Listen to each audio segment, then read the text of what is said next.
Hello, it's me, 921, with another magic trick for you. Hope you like it. One deck upside down, one deck upside up, okay? Now, here's the trick.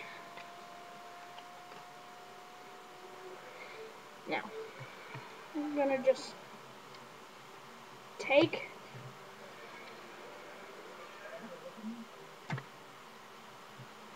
two decks, one upside down, one upside up, okay?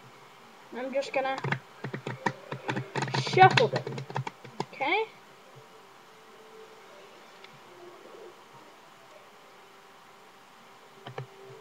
Okay?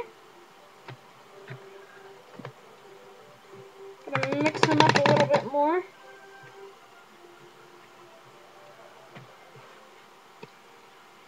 Maybe shuffle it at least 2 more times.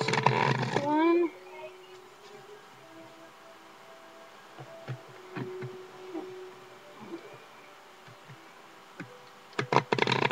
2, there we go. Now watch this.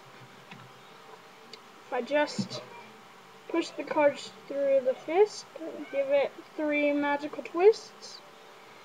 If I look through the deck, should be 1,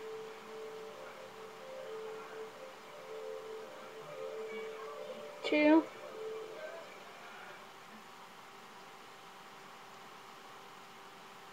3. Wonder where the 4th ace is. Let's just give it another magical twist. Let's look through here now. Okay. Oh, there it is. Okay. Hope you liked that trick. If you did, please give me a thumbs up in the box below. See y'all guys next time.